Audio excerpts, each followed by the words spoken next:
बंद करो नीच scam BJP shame BJP shame Kan Meghalaya Youth Congress Committee hakakat sautri ujemang arajar arpun riau kala penlong ya kejing ki akmat ka Kongres Bahawan Nasional ban penrem ya kejing latu kejing keli haga NEET UG exam arajar arpun riau. Habakran nega singi Presiden ke MPCC uba Vincent H. Pala ulakan tajur ke sarkar BJP dagboong ba kejing bamsap kalapoi hado hakaliar. Hakaba kenta cho wat bandi kejing keli exam jagi kena. Uba Vincent H. Pala ulapan pau bagi sarkar kadiban senguleran yang kena kam ka penjat di kalawai jagi paulak ngot ki samla pulih ki bala minat teng ba uradawa bo menteri katanat pulih putih kari udah benhir syukino mardor.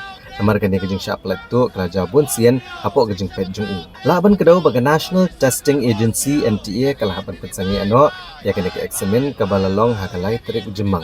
Adin bagi bor tokit kum ke SOG bat CBI kilalap bagi jingkeli kila sapriang lepa lengba ke WhatsApp pembasau puar kenta syaban thoi ke eksamen.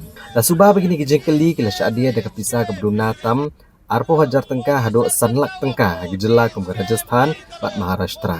Kene ke jingja kala penbitar kum ba arpo arlak ngot kisam lapuni habrok ko keri ke bahab ban mar ke jing thoi eksamen biang ban menta ka kam karang don hapo ke jing tokit benia jong ke CBI ban penshtom ya ki bedon keti. BJP shame Modi सरकार जवाब दो NEET scam बंद करो मोदी सरकार जवाब दो NEET scam बंद करो मोदी सरकार जवाब दो नीट स्कैम बंद करो. He has gone to climax. Now we don't spare even the students. Normally the corruption is in contract works, corruption is in allotment of scheme, but today they are selling questions. So what cheap? The people of this country, millions of people are suffering. And they suffer because of the corruption, the BJP. So they should be ashamed and the minister should resign. And this is not the first time. This is the second or third time where they have done the same thing. So I think the people of the country should throw them, especially the youth, should throw them out of power. Today they propose a bill and tomorrow the governor has actioned it. The Council, they propose a bill. And it was sent to Delhi. So many bills they have sent it. So the NPP and the BJP, they are together.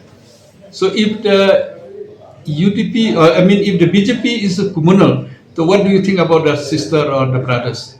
BJP bye bye bye bye bye BJP bye bye bye bye bye BJP bye bye.